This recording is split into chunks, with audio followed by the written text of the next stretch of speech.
I'm going to try and go over the cleaning process for this slicer. I have the Model JK220A meat slicer, and I got it on Amazon, of course. This is a pretty decent meat slicer.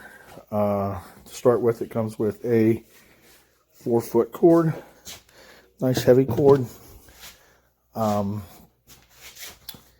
And some of the things we have here is you have your slide tray, which actually moves pretty good.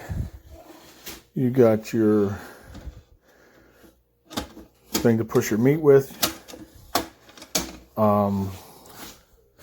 You have your blade adjuster, so you have your tray, your base there, and then it moves to adjust the thickness of your meat, which is done down here with this knob. You have your on-off switch. Your on is recessed, I guess, for so you don't have an accidental turning it on. And if you hear, the motor is fairly quiet, not a problem. The blade's turning. And it cuts really well. So the big issues is the instruction booklet really sucks. And so there's no clear cleaning instructions with this. So to clean this, you have a knob down here. You have to take this off.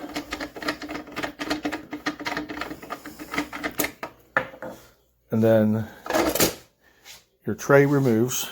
Then you just take that and clean that. And then you have this. All right, so we're going to unplug it.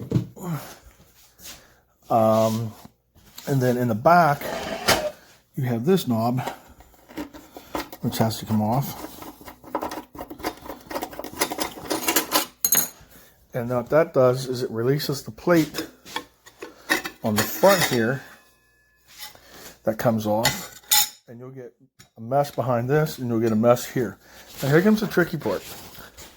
So to clean this, you have to remove these 3 screws.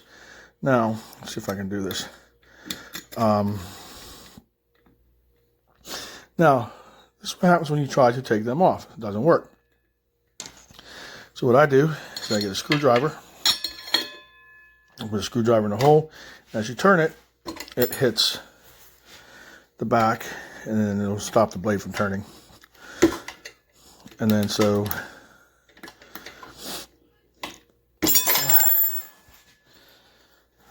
those have to come off.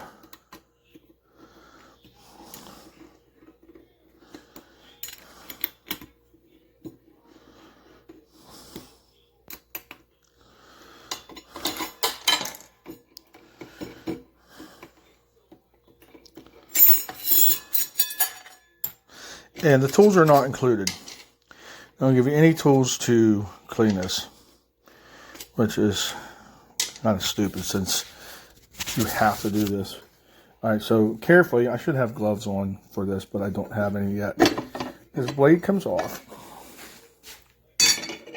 and then you can take that to the sink and wash it front and back. And then you can, the problem is trying to get, you can't clean down in here with the blade on. So you have to take the blade off to clean that. And then put it back on. You just put that on there, and then you have to line up the holes. Okay, so one more thing I want to show you is the sharpening stones. There are sharpening stones up in there. And the way you get those to work is you have to undo this knob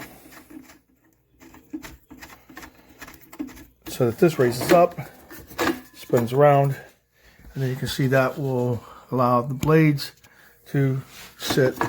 Well, I don't have the blade on there, right? But that'll allow the sharpening stones to sit on the blade, and then you turn it on, and then you have a press here and a press here. You press these two things in while the blade's spinning, and it sharpens your blade. sparks will fly. I tried it. And then you just simply pick it up, turn it around, and then lock it back down when you're done. This knob here, again, there's no instructions on this, so I'm guessing that like when you have your depth set to wherever you want it, you screw this up and it presses against the back of the plate, and then you can lock it down with the nut there.